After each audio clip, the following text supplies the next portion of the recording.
नमस्ते व्यूअर्स, मैं सुभाष सर और आप सभी का स्वागत करता हूं SS education hub YouTube channel में। आज के वीडियो में हम बात करेंगे महात्मा गांधी के बारे में और महात्मा गांधी का राष्ट्रीय आंदोलन में क्या योगदान था। 1915 में महात्मा गांधी साउथ अफ्रीका से इंडिया में आ जाते हैं और इंडिया में आने के बाद यहां राष्ट्रीय आंदोलनों में नेशनल मूवमेंट में पार्टिसिपेट करते हैं। पहला आंदोलन गांधी जी का जो उन्होंने आंदोलन था चंपारण आंदोलन। बिहार में नील की खेती करने वाले किसानों ने जो आंदोलन कर रखा था, उन किसानों के आंदोलन को गांधी जी ने समर्थन दिया, तो गांधी जी ने यहां से पदार्पण किया अपने राष्ट्रीय आंदोलनों में। कई बार क्वेश्चन पूछ लिया जाता है कि गांधी जी ने अपना पहला पदार्पण कहां से किया था, शुरुआत कहां से की थी आंदोलनों की, तो यह था चंपारण बिहार, जो इंडिगो किसानों के लिए किया था। 1917 में यह किया। उसके बाद गांधी जी खेड़ा आंदोलन, ये 1918 को आंदोलन था, याद रखें 1918 का आंदोलन 1918 में खेड़ा में, वो भी किसानों के लिए गांधी जी ने किया कि वहां किसान जो है वो बैड हार्वेस्टिंग की वजह से, फसल अच्छी पैदा नहीं होने की वजह से अपना लगान जो टैक्स था वो पे नहीं कर पा रहे थे, और टैक्स पे नहीं कर पाने के कारण उन्होंने आंदोलन कर रखा था कि हमें टैक्स में रिडक्शन के लिए वो काम कर रहे थे। गांधी जी यहां से गए, टैक्स रिड्यूस कर दिए गए और किसानों को फायदा हुआ और गांधी जी का ये दूसरा मूवमेंट सक्सेसफुल रहा। इसके बाद गांधी जी तीसरे आंदोलन वो उन्होंने गुजरात में किया, ये भी 1918 में हुआ और ये था अहमदाबाद मजदूर मिल आंदोलन। वहां वेजिज को लेकर, मजदूरी को लेकर, दिहाड़ी को लेकर मजदूरों ने आंदोलन कर रखा था और वर्किंग कंडीशंस अच्छी नहीं थी, तो इंडस्ट्रियलिस्ट लोगों से, मिल मालिकों से अच्छी कंडीशंस और अच्छी वेजेज को लेकर मजदूरों ने आंदोलन कर रखा था। गांधी जी ने इस आंदोलन को सपोर्ट किया और इस आंदोलन में भी सफलता मिली और इस तरह से गांधी जी ने चंपारण 1917, खेड़ा 1918 और अहमदाबाद 1918, इस तरह से 3 आंदोलन में सफलतापूर्वक भाग लिया। इसी दौरान 1919 में था और रोलेट एक्ट आने के बाद, रोलेट एक्ट लाने के पीछे क्या कारण रहा हो? रोलेट एक्ट लाने के पीछे कारण था कि इंडिया में जितने भी पॉलिटिकल लीडर्स हैं, चाहे वो कांग्रेस के लीडर्स थे, मोस्टली कांग्रेस के वो लीडर्स जो नेशनलिस्ट सेंटीमेंट्स को स्प्रेड कर रहे थे, राष्ट्रीय भावनाओं को, देशभक्ति की भावनाओं को फैला रहे थे, लोगों को जागरूक कर रहे थे, उन लोगों ने जब लोगों को जागरूक किया तो ब्रिटिशर्स को यह बात नागवारा गुजरी और उन्होंने 1919 में रोलेट एक्ट बनाया। रोलेट एक्ट ये था कि किसी भी इंडियन को, किसी भी पॉलिटिकल प्रिजनर्स को 2 ईयर के लिए, 2 साल के लिए बिना किसी ट्रायल के जेल में डाला जा सकता है।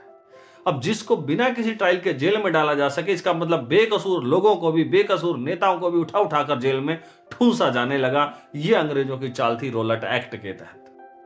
रोलेट एक्ट का पूरे देश में विरोध हुआ और पूरे देश में विरोध होने के साथ साथ इसके साथ एक जो बहुत बड़ी घटना जुड़ी है वो है पंजाब के अमृतसर के जलियांवाला बाग की।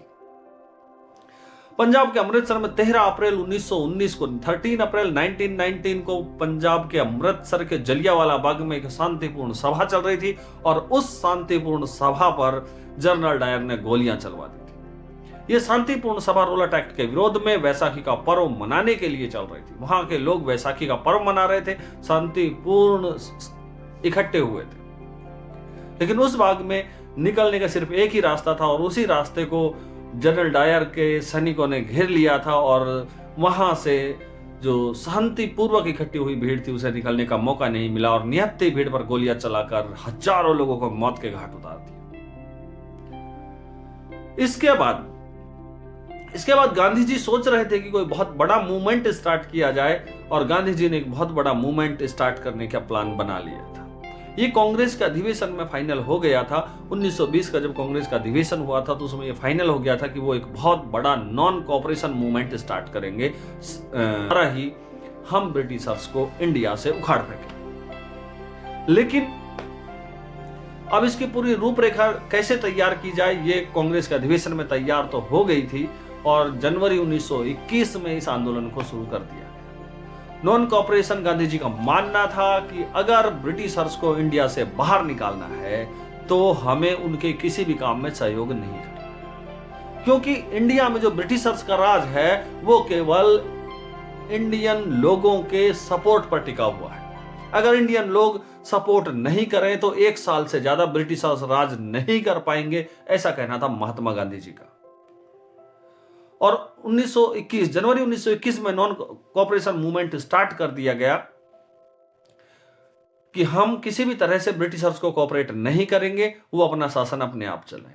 इस दौरान लॉयर्स ने अदालत जाना बंद कर दिया, स्टूडेंट ने कॉलेज स्कूल जाना बंद कर दिया, बहुत सारी दुकानें और सरकारी ऑफिस सब लोगों ने काम करना बंद कर दिया, और यहां तक कि महिलाओं ने शराब की दुकानें पिकेटेड कर दी, यानी किसी का आना जाना बंद कर दिया।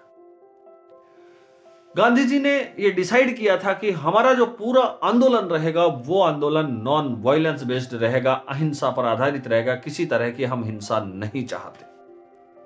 लेकिन हुआ इसके विपरीत।